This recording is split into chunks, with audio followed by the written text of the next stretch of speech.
We'll have more from Israel, but first, it's a major scandal in Britain, Muslim rape gangs. You may not have heard much about it because it's been covered up by the media and the government, but it's a shocking story. Dale Hurd brings us this incredible story from London. Some scandals are so massive that they're simply hard to believe, but this one is true. As many as 1 million white English children may have been the victims of Muslim rape gangs, better known as grooming gangs, in towns up and down Great Britain. Policy analyst George Igler. I mean, when you counter an issue that is just so unbelievable, just so outside your frame of reference and understanding, the immediate human reaction is just not want to believe it at all. Perhaps even harder to believe is that while there have been prosecutions, British authorities have still not stopped this criminal activity. There's a particular problem involving Pakistani heritage men who target young, vulnerable white English girls. Not my words, but a member of Parliament, Jack Straw, who also said these Pakistani heritage men view white English girls as, quote, easy meat. This is when some shout racism, but here are the facts. Calculations based on convictions show that a British Muslim male is 170 times more likely to be part of a sex grooming gang than a non-Muslim. And there are no recorded instances of non-Muslims doing this to Muslim girls as part of a criminal enterprise. In one local jurisdiction, it was estimated that 6 out of 7 Muslim males either knew about or were part of a grooming gang.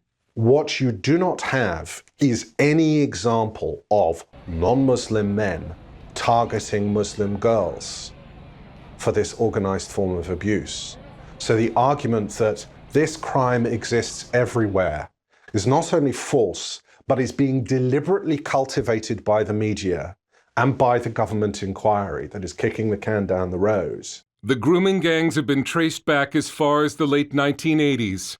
At-risk white English girls, often from broken homes and some as young as 9 years old, were wooed or groomed by teenage Muslim boys called Romeos, and even by groups of Muslim men who hung around school gates. The plan was to make the girl feel important. She was given gifts and drugs, but she was being groomed to be a drug-addicted prostitute. Then came the gang rapes. The girls were threatened with death if they tried to flee. It's not just sexual abuse.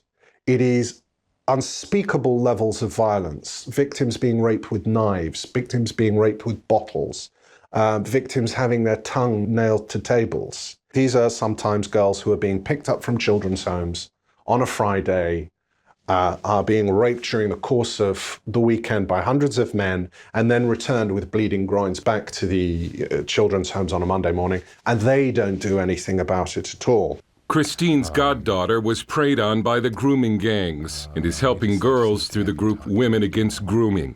They pulled up by the side of her in cars. They tried to get her in the car. They were talking to her, come on, come with us, we'll take you here, we'll take you there. Were you saying that the authorities make it sound like it's the English girl's fault? Yeah, or the parents' fault. It's your fault because you haven't got control of your child. If you are a young English girl, particularly between the ages of 9 and 14, and you find yourself subject to the perversions of Muslim men, you effectively exist in a country where the forces of law and order don't exist at all. Stephen Lennon, also known as Tommy Robinson, former leader of the English Defence League, was just a young boy in the town of Luton when he learned a family member had been victimized by a grooming gang. My cousin was raped and she was found naked running from the Muslim community, aged 13. The police wouldn't help. All the police would say is she's a drug addict. She was a drug addict because they got her hooked on drugs after grooming and raping her. Some say grooming gangs originate from a particular region of Pakistan, but others point out that the Quran encourages Muslims to take enemy women as sex slaves, and that Muhammad had sex with a 9-year-old wife. ISIS defends sexual slavery as Islamic, saying enslaving the families of the infidels and taking their women as concubines is a firmly established aspect of the Sharia, or Islamic law. The reason these crimes were covered up and continue to this day is political correctness. No one wanted to be called a racist. The definitive book on this scandal is Easy Meat by Peter McLaughlin, who declined an on-camera interview for safety reasons. He told us journalists would not speak about it because the perpetrators were mostly dark-skinned and Muslim. Childcare professionals used political correctness as an omerta, a code of silence concerning what the public was allowed to know. These girls are the victims of a multicultural revolution, and it's certainly an indication of the fact that this accusation of racism is potentially the most powerful political weapon known to man. This is also an example of what can happen in a country of 60 million where the press just refuse to report, where the cries of all these agencies fail to merely discuss what's going on, and it's only going to get worse for this reason. The cover-up was eventually exposed, yet the grooming gangs continue to operate.